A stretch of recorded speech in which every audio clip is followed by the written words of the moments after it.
अस्सलाम वालेकुम वीवर्स, आज की इस वीडियो में मैं आपको फुल फ्लेयर अम्ब्रेला प्लाज़ो की कटिंग और स्टिचिंग बताने वाली हूँ। काफ़ी लोगों को ये शिकायत आती है कि प्लाज़ो ऊपर नीचे हो जाता है, तो उसके लिए भी एक ट्रिक बताऊँगी। साइड से प्लाज़ो लटक जाता है, उसका भी हल बताऊँगी। इसके अलावा इंतहाई आसान तरीके से मेजरमेंट और कटिंग और स्टिचिंग बताऊँगी। तो वीडियो थोड़ी लंबी हो जाती है इस तरह से, तो वीडियो को शुरू से लास्ट तक देखें। इसमें 3 साइज़ेस का हम ख्याल रखेंगे, लेंथ का, हिप का और वेस्ट का। तो ये देखें, कपड़ा फुल फ्लेयर में है मेरे पास। इसका घेर बहुत ज़्यादा है, 50 इंचेस से ज़्यादा का है, तो इसके नीचे कोई भी जोड़ किसी किस्म का नहीं होगा। 4th फोल्ड में कपड़ा है मेरे पास। तो ये देखें, जो फ्रंट साइड है इसकी कपड़े की सीधी साइड है वो अंदर की तरफ है, जो उल्टी वाला हिस्सा है वो ऊपर की तरफ मैंने रखा है। तो इस तरह से कपड़े को सबसे पहले मैं सेट कर लूँगी और ट्रायंगल शेप में बिछा लूँगी।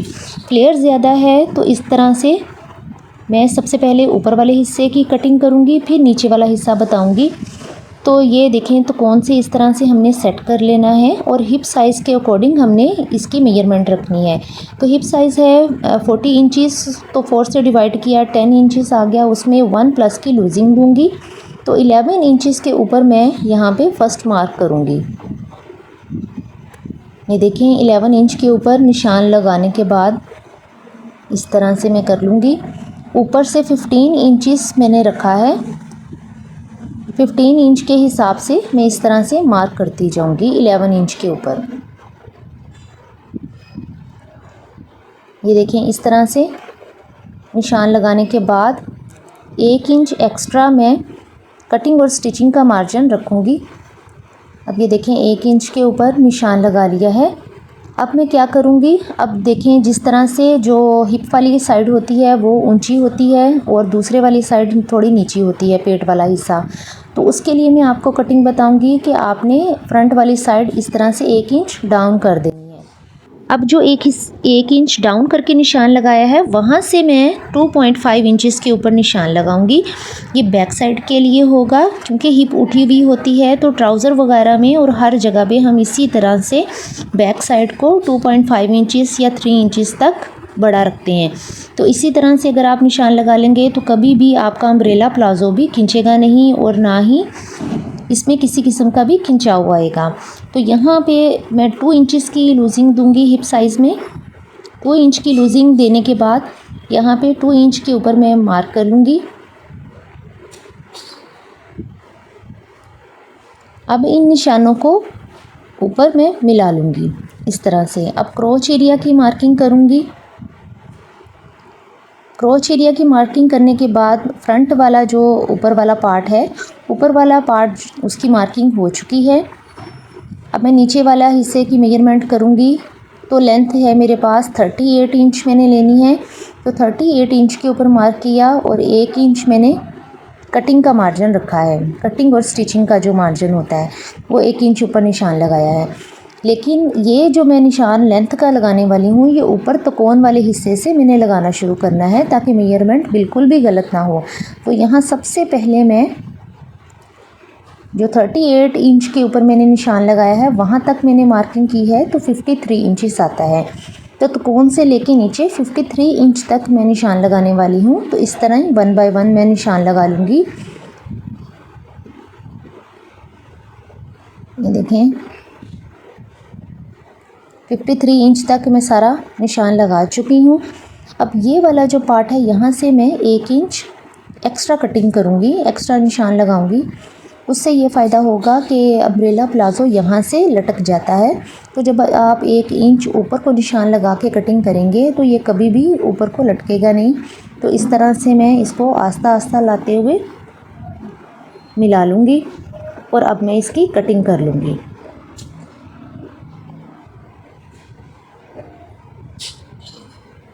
ये देखें, इस तरह से पूरे नीचे वाले पार्ट की मैंने कटिंग कर लेनी है। ये वाला हिस्सा मैं बचा के कपड़े का रख लूँगी, इससे बेल्ट तैयार करेंगे। तो अब ऊपर से भी मैं इस तरह से कटिंग कर लूँगी, पहले बैक साइड की, क्रोच एरिया की, उसके बाद मैं ये देखें इस कपड़े को अलग कर लूँगी और सेंटर का निशान लगा लूँगी इस तरह से। अब जो फ्रंट साइड है मेरे पास अम्ब्रेला प्लाज़ो की, वो मैं कटिंग करूँगी इस तरह से। ये देखें, अब ये कटिंग होने के बाद हमारा अम्ब्रेला प्लाज़ो कट के तैयार है। तो सबसे पहले मैं यहाँ क्रोच एरिया के ऊपर सिलाई लगा लूँगी एक साइड के ऊपर, और इसी तरह से दूसरे वाले हिस्से के ऊपर भी सिलाई लगा लूँगी।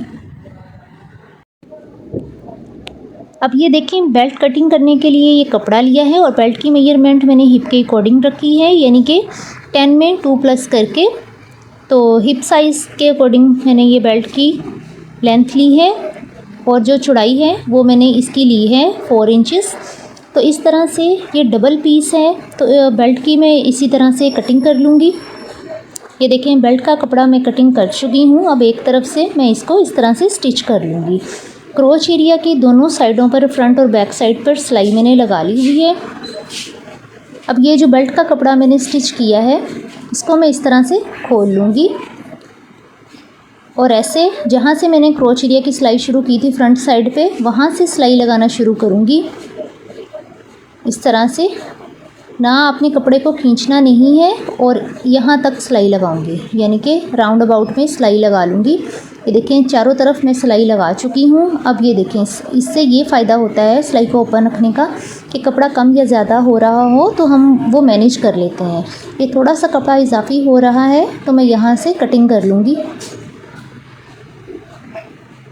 यहाँ से कपड़ा कटिंग करने के बाद मैं सिलाई कर लूँगी, और यहाँ पर भी 1 पाँव का बखिया लगा लूँगी। अब ये देखें, सेंटर से भी मैं बेल्ट वाले कपड़े की सिलाई कर चुकी हूँ, और पीछे से भी ये वाली सिलाई लगा चुकी हूँ। अब ये इलास्टिक जो है ये मैंने कमर के हिसाब से लिया है। जितना भी आपका कमर का साइज़ है राउंड अबाउट में, उसमें से 6 को माइनस करेंगे तो इलास्टिक रखा है, और इलास्टिक को जिगजैग मैंने स्टिच किया है, इससे गिरा वगैरह नहीं बनती। ये देखें, इस तरह से आप इलास्टिक को रख के चारों तरफ से सिलाई लगा लेंगे। इलास्टिक लगाने का तरीका मैंने और भी अपनी वीडियोस वगैरह में शेयर किया हुआ है, आप वहाँ पे जाके देख सकते हैं। ये देखें, आसन को आपने इस तरह से जोड़ के रखना है, और फिर चेक कर लेना है कि इसकी मेजरमेंट सही है, कम या ज़्यादा तो नहीं है। उल्टी वाली साइड से आपने फिर इस तरह से दोनों तरफ सिलाई लगा लेनी है, लेकिन लगानी आसन वाली साइड से ही आपने सिलाई लगानी है। ये देखें, सिलाई लगने के बाद इसकी लुक इस तरह से आई है, और नीचे फ्लेयर देखें कितना अच्छा फ्लेयर है। अगर आप सिंपल मशीन से स्टिच कर रहे हैं तो पहले आपने सिंगल बखिए की सिलाई लगानी है। जब चारों तरफ सिंगल बखिए की सिलाई लग जाए, फिर डबल सिलाई आपने दोबारा से लगानी है। तो इस तरह बहुत नीटनेस आएगी। लेकिन मैं पीको करने वाली हूँ, तो यहाँ पे देखें मैं नीचे पीको करके पीको करने से ये फ्लेयर और भी अच्छा लग रहा है, क्योंकि खींच के पीको की है तो वो फ्लेयर से बन गए हैं जो बहुत अच्छे लग रहे हैं, और पहन के भी बहुत अच्छे लगेंगे। अब मैं आपको पहन के दिखाती हूँ कि इसकी फ़ाइनल लुक कैसी लगी है। ये देखें, पहना हुआ भी कितना प्यारा लग रहा है, और इसके फ्लेयर्स भी बिल्कुल ऐसे हैं जैसे सर्कुलर लहंगे के होते हैं। कहीं भी से भी खिंचाव पैदा नहीं हो रहा, कहीं से भी एक्स्ट्रा जो है वो प्लाज़ो लटक नहीं रहा। तो ये सर्कुलर अम्ब्रेला प्लाज़ो बहुत परफेक्ट शेप में बनके तैयार हुआ है। आप भी इसी तरीके से बनाएं, आपको ज़रूर पसंद आएगा। वीडियो को लाइक करें, दुआ में याद रखें। अल्लाह हाफिज़।